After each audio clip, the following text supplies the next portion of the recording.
Welcome to Secrets of Social Impact Communicators, the podcast where we explore how nonprofit leaders can breathe, lead, and grow. I'm your host, Nate Burt, founder of Silver Maple Strategies.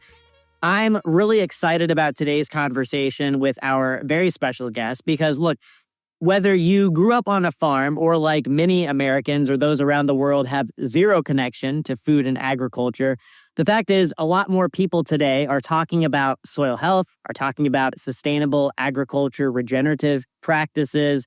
They've heard some of the celebrity or big name farmers or farm operations that are really changing the way people think about how they get their food, where it comes from. And so our guest today is someone with tremendous expertise, both as a farmer herself and also as leader of one of the largest nonprofits focused on sustainable agriculture here in the United States, where our company is based. Carrie Vollmer-Sanders is president of Field to Market. In addition to being a sixth-generation farmer, she's passionate about collaborating with forward-thinking farmers, convening diverse thought leaders, and addressing environmental challenges while maintaining focus on business objectives. And so you're going to really enjoy our conversation with Carrie.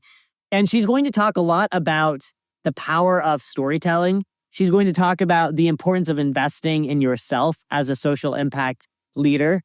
And I think you're also going to get a lot of value as she talks about the idea of resilience, building trust, leaving space for hearing multiple perspectives, slowing down, which is counterintuitive, but actually slowing down to make good decisions, to get clarity before moving forward on big programs or big decisions. So definitely stay tuned and listen all the way through the interview. You're going to get a ton of value from what Carrie has to share. This is actually a really appropriate time to mention that we now have at Silver Maple Strategies a new nonprofit resilience quiz available for you to take on our website. So Carrie's going to talk, again, totally separate from the quiz. She's going to talk about resilience as it relates to her own experience, and she's going to share a very powerful story from her time in high school preparing to enter college that really changed the way she shows up and leads through times of uncertainty, through times of transition or change. And the nonprofit resilience quiz that we've built is really designed to give you a quick 2-minute assessment, go through about 8 questions. You'll get a custom score.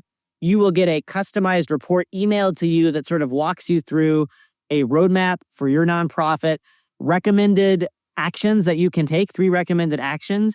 And then you have the opportunity, if you like, again, no pressure whatsoever, whether you're a nonprofit or a company doing social impact work, if you'd like to meet with us, totally free of charge and talk about your own situation, maybe growth opportunities, maybe barriers you're facing, whether that's related to fundraising, communications, operations within your organization, would be happy to visit with you. But at the end of the day, the goal is to get you that free quiz so you have a mile marker, if you will, a roadmap for specific actions you might take next on your journey, wherever you might be at.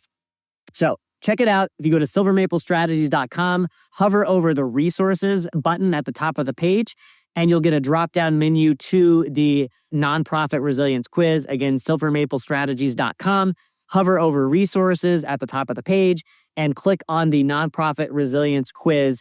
My marketing colleague, Audrey, built this in partnership with me. We think it has a ton of value, and we're excited for you to check it out. So see what you think. Email me, give us some feedback, and that's all I will say about that. All right, let's dive in now to our episode today with Carrie Vollmer-Sanders, president of Field to Market.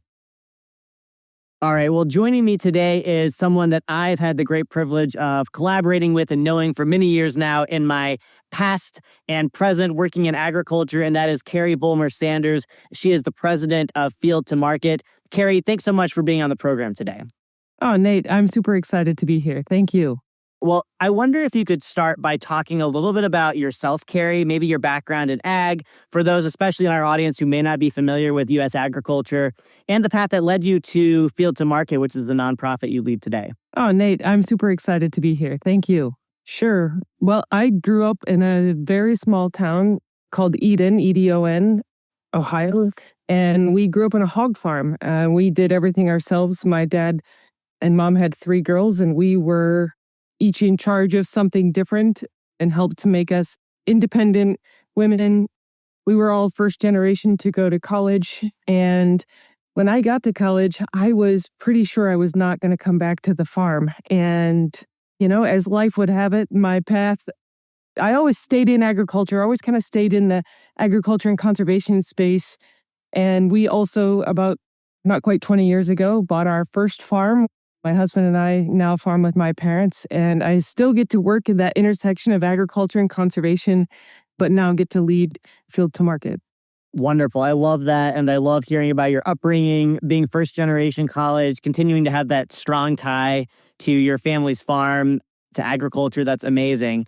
I wonder if you could talk a little bit about, you mentioned several of the ways that you've served as a leader in the agriculture industry and conservation, natural resources stewardship. Could you talk a little bit about when you first knew, or maybe there wasn't a specific moment, but share a little bit about when you knew you wanted to pursue purpose-driven work and really what gets you excited about doing that kind of impact-driven work every day? Like you said, it wasn't a light bulb moment. I feel like I kind of grew up in a family that always was there to serve, whether it was through the church or 4-H. And for those of you that are not familiar with 4-H, there's a pledge that you say at every meeting, and it talks about my head to clear thinking, my heart to greater loyalty, my hands to larger service, and my health to better living. And so that's kind of been this, background that is a level set for everything that I've done when it comes to how I live my life. I was thinking back, Nate, to the first speech that I ever gave to a national audience. I think I was 22. I was involved in a sorority called Sigma Alpha, Sisters of Agriculture. And that speech was focused on essentially bringing the different kinds of farmers together so that we can work together as one agriculture. So it's not pitting dairy farmers against hog farmers. We got to work together as farmers. It wasn't like organic against non-organic. It was bringing people together as farmers. And I think that has kind of been the basis for my work, whether it was at Farm Bureau or the Nature Conservancy or here at Field to Market. Like, we need to connect as farmers, and we need to connect throughout their value chain to work together. I love that vision, and it's so prescient. The speech you gave when you were 22, talking about bringing farmers together, and the work that you're doing now at Field to Market, which we'll talk about in a moment. I wonder if you could talk, Carrie, a little bit about your leadership of Field to Market. It's a coalition that's bringing together roughly 200 organizations across the ag value chain. So maybe you can define for us briefly, what is the value chain for those who are uninitiated? And it's a really big tent. And so I'm curious both about what you're doing, first of all, and then about, what's the secret to building and sustaining momentum when you have so many partners at the table together? Sure. So Field to Market is an organization that really is focused on building trust in the agriculture value chain and taking action to, one, enhance farmer livelihoods, but also to help build resilient ecosystems. And we do that in a lot of different ways, but we have split the governance into 5 sectors, and it's both ends of the value chain and everything in between. It's farmers, it's agribusiness. We call them affiliate groups. So it's like your researchers, innovators, universities, government agencies, the civil society, and then the brands and retail.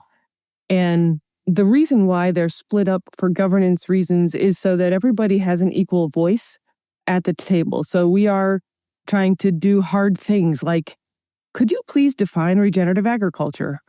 Well, yes, we've done that. And we did that through listening to everyone's voice and not having equal representation kind of throughout our committees, our feedback loops. Even the board of directors is split up that way.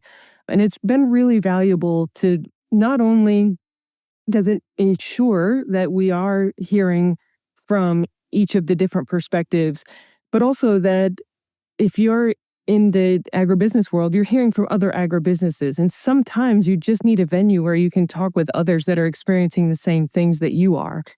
And so I think that's one of the beauties of working at Field to Market and having this broad membership.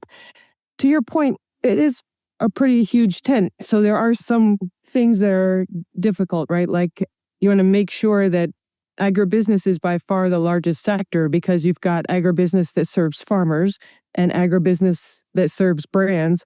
And there can be a lot of different pieces and parts in the middle there. And so you want to make sure that you are hearing from everyone. And I think that's one of the hardest parts, is making sure that you're listening well enough to serve, but you're not over listening in that you're drifting from your mission. Yeah, that's such a fine balance to walk. And I love how you describe that, listening enough to serve well and not being sort of pulled away from the mission. Carrie, that's really astutely said. I know you've worked at sort of this intersection you've described already, Carrie, of agriculture, conservation, business, from your own farm to EPA, Science Advisory Board, the Nature Conservancy, and beyond.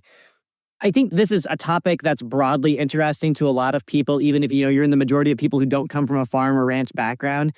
But I'm curious, from your experience, what systemic barriers have you observed over the years that maybe are slowing the adoption of some of these sustainability practices that you and your coalition are focused on in row crops like corn, soybeans, cotton, et cetera? What are those barriers, and what are the biggest opportunities you see to really move beyond or break through those barriers? Well, a couple of things. One, if I had the single right answer, we would have it all solved. But there have been a lot of strides made in the last 10 or 15 years because people are focused more on working together.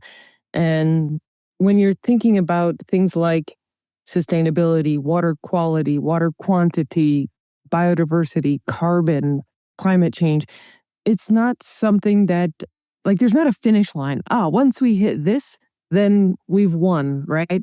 And I think that's something that's difficult. And when you have folks that come into the space that have the mentality where they need to beat somebody else in sustainability, they need to win in water quality, it doesn't often lead to folks wanting to work with that person, with that organization for very long.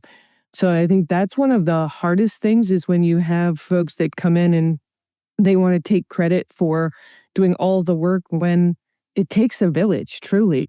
And there are a lot of things that can be done collectively, and you can still, as a for-profit organization, continue to differentiate yourself.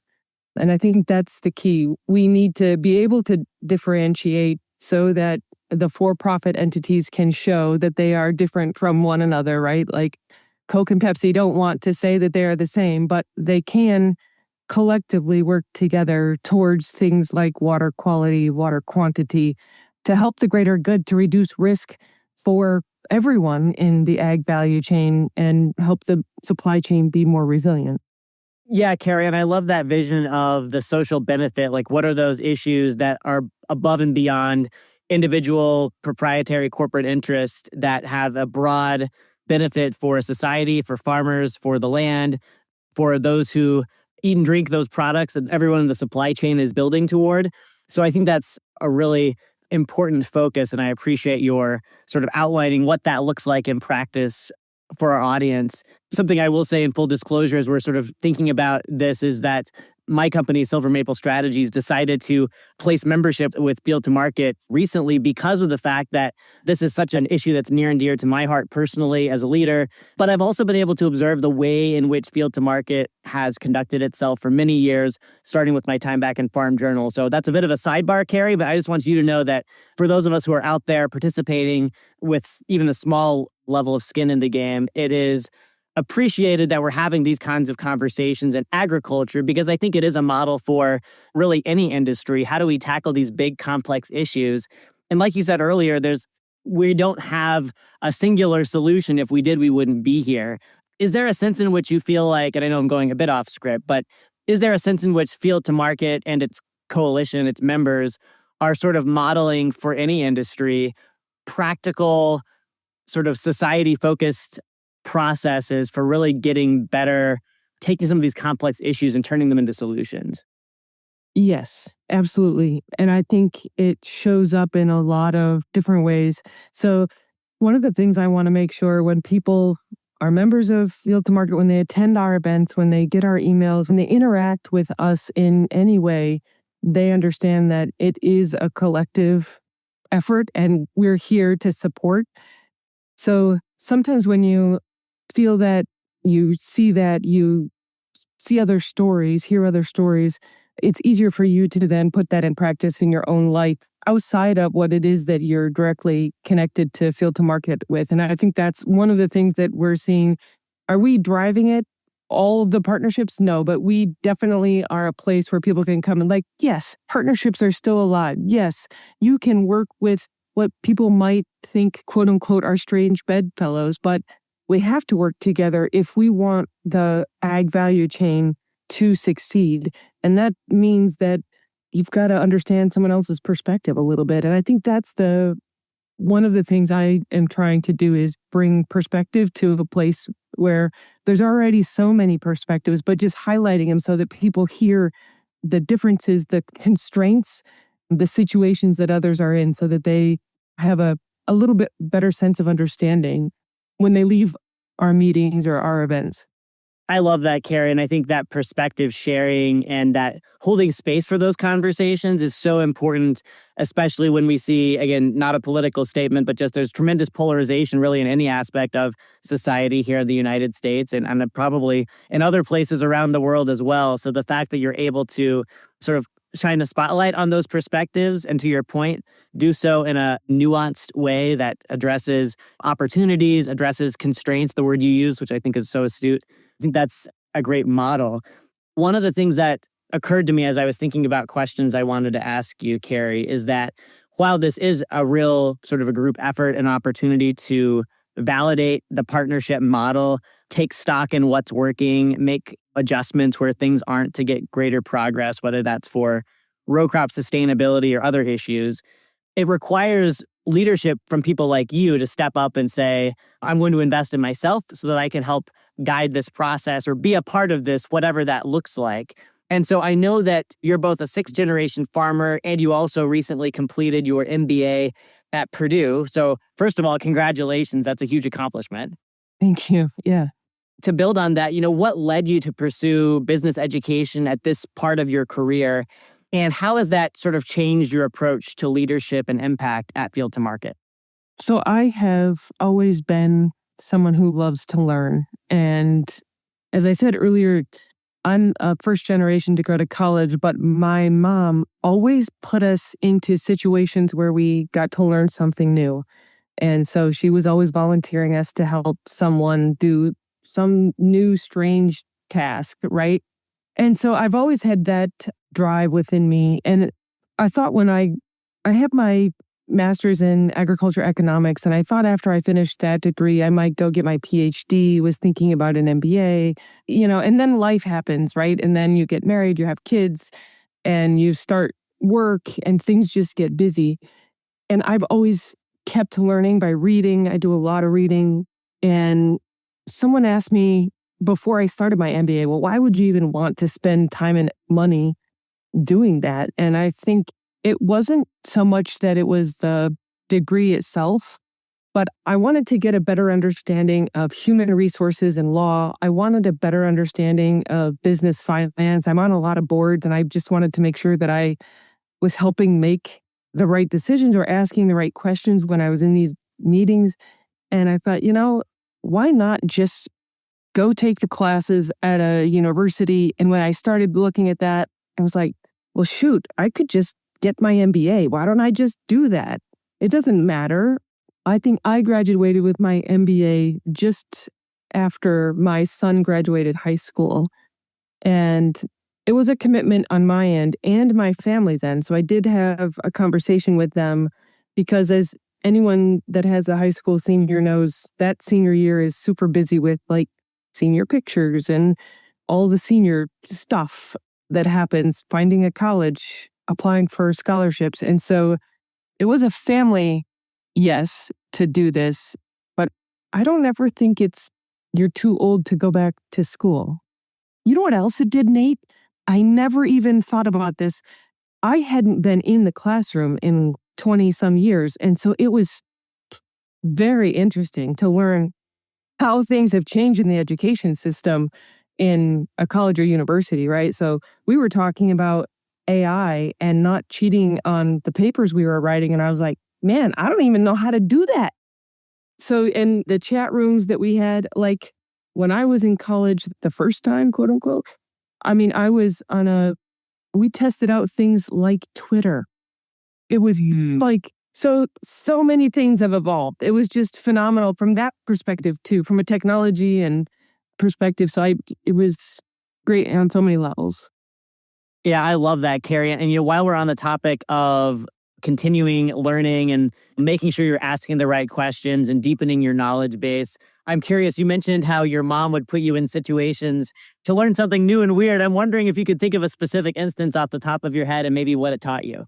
Oh gosh. So we grew up in rural Ohio, right? So there's a couple of things she would, if anyone needed help, she'd be like, oh, the girls can come. So we were like trying to go help. There's going to be a lot of ag words here. We were weaning hogs. So we were taking the little pigs from the moms so the sows could go back and be sows again. Moms can go be moms again. And we were taking the little pigs who happened to be, we called them feeder pigs at that point. So they were larger, probably 20 pounds, little pigs. But this particular farmer, he had them all farrow or had them all had their babies in a woods and had these little huts. Oh. And yes, like we grew up on a hog farm, but we did not have our pigs in the woods. And I remember we had this method of we would feed the sows and they would all come together, but we would feed them put the feed on the trailer. So you kind of trained them over a course of several days. And the last day you feed them onto the trailer and you close the door. So you don't have to worry about the sows. But then we had to collect all the little pigs. So, you're running around in these boots trying to collect all the pigs and they're 20 pounds apiece. So you can only carry like one or two at a time, right? Right. And I've never experienced anything like that. You're trying to run after these little pigs and you've got roots that are sticking out because the sows kind of root around the trees. Right. Oh my goodness. I would not suggest farrowing hogs in the woods. So complicated. So that's a tremendous story and a tremendous practical life and farming lesson. Is there something deeper in the fact that your mom was having you do that you take away from that experience? So my mom always wanted to help other people, help serve, and she always wanted us to learn. So I feel like she continued to put those two things together. So we helped people paint things and tear stuff apart. We did a lot of farming stuff, whether it was baling hay or straw or stacking it, helping feed animals, clean people's houses out if they were moving. Or I think she wanted to help the community be a better place. And I think that's that's probably where I get some of my trying to make a difference, trying to help agriculture, quite frankly. That's beautiful, Carrie. Thank you for sharing that. And it sounds like your mom had the right idea and it's continuing to pay dividends for you and your sisters. I love that. You talked about you were using a lot of ag words and you were really kind to sort of explain what each of them meant in the hog farming context. So I love that. Stepping back more broadly, just for the agriculture industry in general, sustainability conversations can be pretty technical and sometimes even politically charged, as you well know. I'm curious, how are you as a communicator, how is Field to Market as an organization using storytelling to keep all of those stakeholders engaged in the same room and working towards shared goals?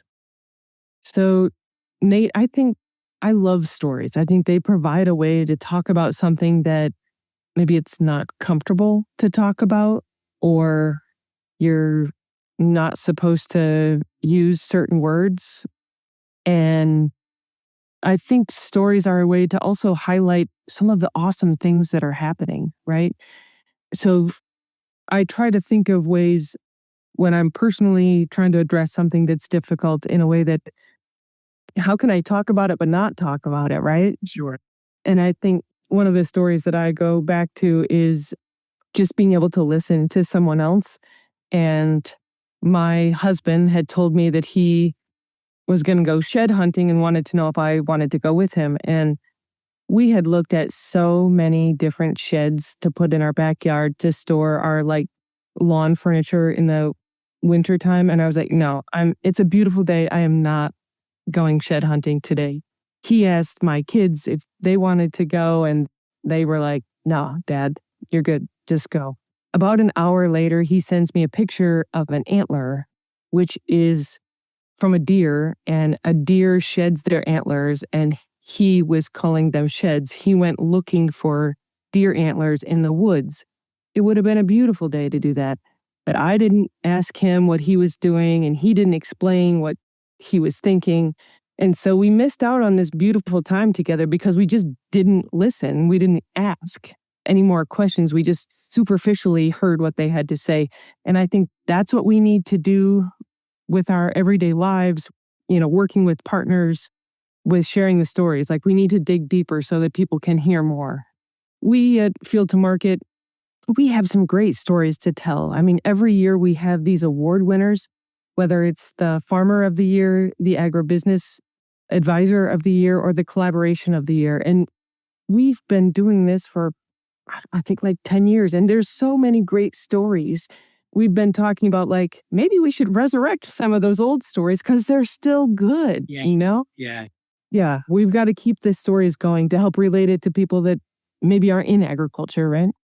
Absolutely. And I think, Carrie, you raise the shed story is hilarious and such a poignant example of talking past each other. And I think, too, you also raise this really important idea that that's a moment you won't get back, right? With your husband, with your kids. I've had experiences with my family where we were saying two different things. We thought we were on the same page, and you can't get that back. And so I think in a similar way, whether it's for sustainable agriculture or in other sort of social benefit driven organizations, like, we have to recognize that communication and telling those stories is important now because we may not get that time back later, and we have to act now. And so I think story, to your point, is such a powerful way to mobilize action. Have you found that to be true in your experience?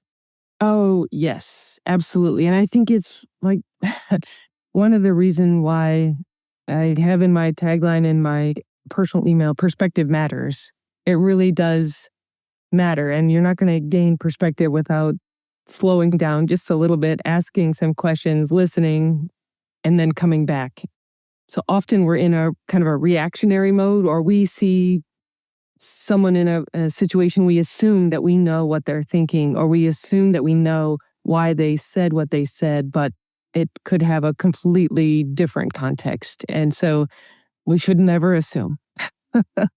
That's so true. It's so true. Thank you for calling that out, Carrie. As you do your work, you're bringing, you've alluded to this already and given some very specific examples, Carrie, of bringing together very disparate groups of people: farmers, agribusiness, nonprofits, finance companies. How do you align individual leaders, organizations with often different priorities, maybe aligned, but fundamentally different perspectives, to use the word you raised a moment ago? How do you keep them moving toward a common mission in a way that doesn't lose trust or momentum? Well, I think the focus is trust. You need to start by building trust. And sometimes you lose momentum. And I think it's okay to slow down, right? When we were putting together the 4R certification program at the Nature Conservancy, we took a long time to build trust. We had great momentum, and then we had to slow way down because we couldn't agree on some of the things related to nitrogen. And I never thought things were going to stop, but we slowed way down. The beautiful thing was, though, we didn't just slow down because we couldn't gain agreement. We slowed down because we needed to do more research, get better aligned, understand one another a little bit better, understand the research a little bit better. And then we started moving forward again. So I think that's the key when you're bringing folks together toward a common mission, is you keep the trust high, keep continuing to listen, work on the pieces that you can. But after you understand the concerns the other side has, the circumstances maybe that they have to deal with, then you can address those if at all possible and move forward. And I think that's the key, is keep the trust high. Yeah, that's really powerful, Carrie. And I love your emphasis on trust and leaving open the possibility that sometimes slowing down is the best way to get clarity, to build consensus, and to figure out the way forward. I think you're right. So often we slow down and we fail to recognize that speed isn't everything, right? In a society that really prioritizes productivity and getting things done, it's a counterintuitive message, but it's so important to raise that banner. So thank you for making that a priority. Carrie, what's one question about sustainable agriculture leadership that no one's asking but should be, in your opinion? That's a great question. It's really interesting right now that there's so much curiosity, so many people highlighting the soil health. And we have this opportunity to lean into other people's curiosity and interest right now and help more people understand soil health because they're asking about it. So if someone has piqued their interest for whatever reason on the health of the soil, which we all in agriculture will say, yes, that's so critical to having healthy ecosystems, to having high yields, to be able to feed people, to have less water that's needed for plants to grow. So I think that's one of the things that maybe we need to ask more is how can we lean into other people's curiosity, whether it's, there's some crisis that's happening or there's a interest in things like soil health or big funding initiatives, like lean in and be able to maybe help educate, or maybe what else could we do to take advantage of that curiosity? Yeah, that's such a great question, Carrie. How can we lean into other people's curiosity? I can't tell you the number of times advising organizations in a variety of capacities on their communication strategy, how many of them say, yes, but this is what they need to hear. And I think the counter argument, which you've outlined really eloquently, sometimes my business coach, Ed Gandia, talks about, okay, well, what do people actually want, right? We know what we think they need, but what do they actually want? Start there because you have an active audience ready to hear that, ready to take action. If you just sort of did what you said earlier and slow down the momentum long enough to sort of build that trust, build that relationship. What's one thing you do, Carrie? You're a very busy person, from a business leader, a nonprofit leader, to a farmer, to a spouse, a parent, and many more hats that you wear that we haven't even touched on today. How do you stay sane during the ups and downs of purpose-driven work? Well, one, I am just so grateful that I have the spouse that I have. Ryan is amazing in his support for me, and I think he feels the same of me towards him, but we have a great relationship. So I think that has been just a godsend. I don't know if there's one thing that I do. I have a strong faith, so I say a lot of prayers, and not necessarily that I'm sitting down and saying prayers for an hour at a time, but I will kind of say prayers throughout the day, right? I do work out. I have a coach, honestly, someone that just to keep me focused on, yes, I have to do this, maybe not daily, but at least a couple times a week.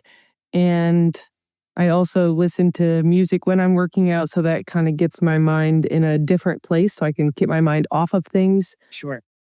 And I think the last thing I do is I do a lot of reading, not necessarily of hard textbooks, but in audiobooks. So there's so much to be learned from other people, not necessarily they've been in the same position or same experience, but they've experienced, some are memoirs, some are, I guess they call them self-help books, which I think is a terrible name, but I read many of those myself. I understand.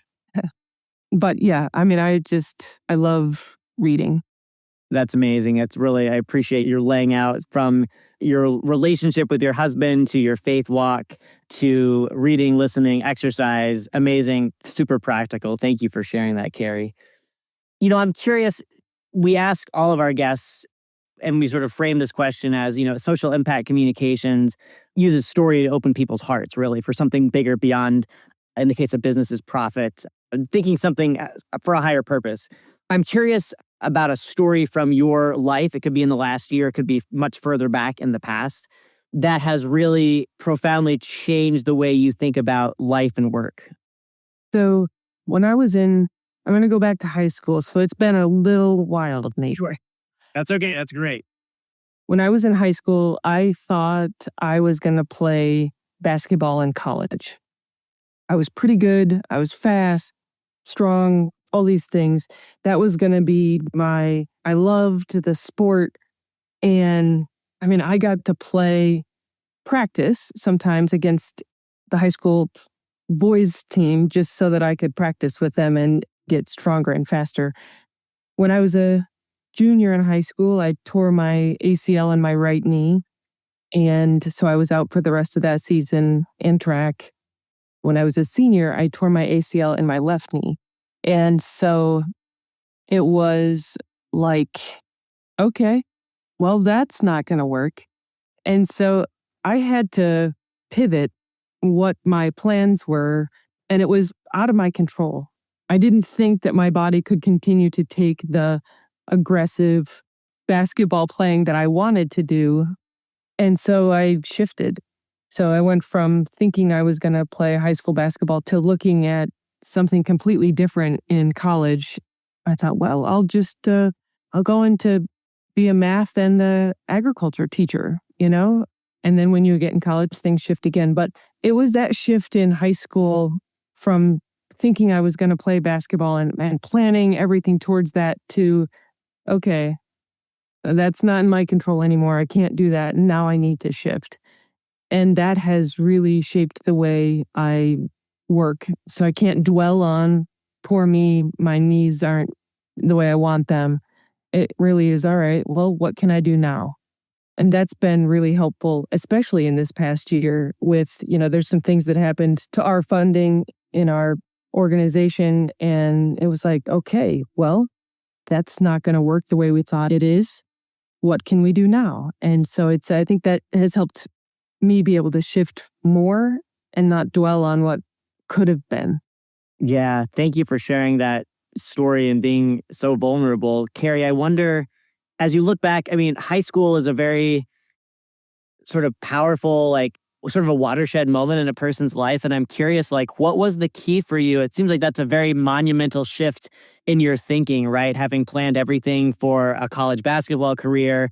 That's a pretty dramatic shift. And I'm wondering, was there a key or a keys that you used to really confidently make that pivot and also sort of, I guess, mourn and maybe make the transition in a way that you felt confident moving into your college career, and obviously that served you since then? I mean, I've always kind of had a strong faith, so I think that played into it even then. And I have my grandmother was always one of these folks that was the eternal optimist, and I think she helped all of us learn that optimism. And I guess I'll go back to my mom again.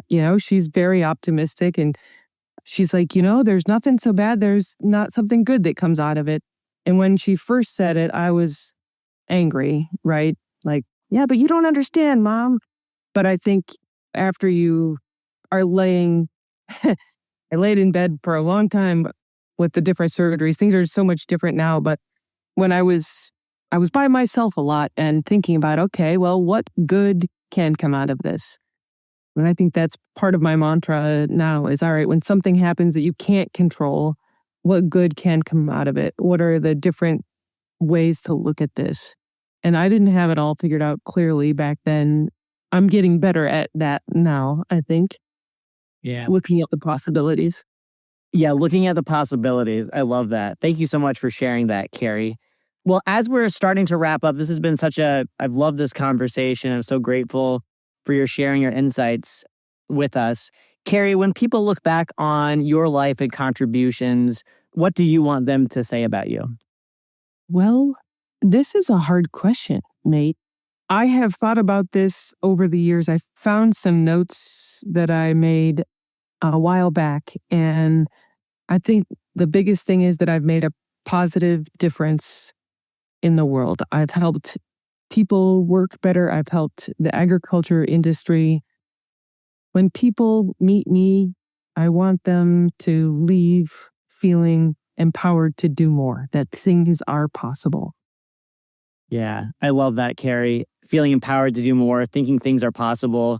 That's totally tracks with everything you've shared and the person that I've come to know in you over the years. So I love that. I love that vision and the language that people use to describe you. Carrie, as we're closing today, where can people go to find out more about you and about the important work that you're doing at Field to Market? Sure. Well, we have a website, fieldtomarket.org, all one word, no hyphens. You can also find us on LinkedIn and Facebook and X. I don't know. Is that how you call it? I keep wanting to call it Twitter. But in LinkedIn, I'm also on there. Carrie Vollmer-Sanders. LinkedIn is also a place for our Field to Market. It's probably the place that I go the most to look for things. But yeah, our website has all of our new information as well. Amazing. Carrie Vollmer-Sanders is president of Field to Market. And of course, we will make sure to include all of Carrie's information and that of Field to Market in the show notes. Carrie, thank you once again. It's been a true pleasure to spend time with you. And I'm so grateful for all of the leadership insights and communications gems that you've shared today. Thank you, Nate. You bet. Take care. Bye-bye. Well, I just want to say a huge thank you to Carrie Vollmer-Sanders, president of Field to Market. That conversation was eye-opening. It was insightful. And I took away some really practical ideas that I will absolutely be applying to the work that we do in our business, working with nonprofits, social impact organizations. One of the things that I took away was this idea of making sure you're listening well to serve, and you're not listening so closely that you lose track of your mission as an organization, right? You start to drift or stray from that mission or goal. I found that to be so true in my own life, whether it was in the journalism world or in marketing or fundraising, working with nonprofits, building capacity. You have to sort of strike a balance between listening really carefully and also reminding people, including yourself as a leader, hey, here's where we're headed. Let's not stray too far from that. The other thing that I really loved was the stories that she relayed about people in her life, instances in which she was put into uncomfortable situations and forced to figure out what to do, right? Whether it was the story about the pigs in the woods and carrying those 20-pound animals, getting them where they needed to be, helping fellow farmers, or sitting in her bed as a high school student, really reevaluating, where do I take my life? How do I get through this? And leaning on the inspiration and the example of people like her mom and grandma. I can think of people in my own life, family members, parents, grandparents, friends, mentors, who have really shaped my thinking at pivotal moments. And I'm sure you can too. So I would love for you this week to think about someone or someones who've really been instrumental to you at sort of forks in the road.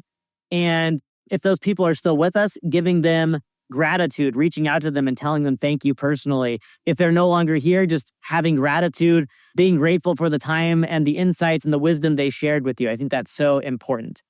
Again, thank you so much to Carrie. Please go check out the information in the show notes about Carrie to find out more about the work she and her colleagues and coalition are doing at Field to Market. It's really transforming the way we think about sustainable row crop agriculture here in the United States. And finally, I'll leave you with a reminder to go to silvermaplestrategies.com and check out the resources section. Click on the nonprofit resilience quiz. I think you'll get a ton of value from that, and maybe even a recommendation or an insight for a next step you can be taking, especially those things that you've been sitting on for a while. You know you need to do something. Let this be a nudge to take that next step in the right direction. I'm Nate Burt with Silver Maple Strategies and the Secrets of Social Impact Communicators podcast. Thanks so much for being here. And remember, social impact work is soul work. Lead like you live. I'll see you next time. Bye-bye.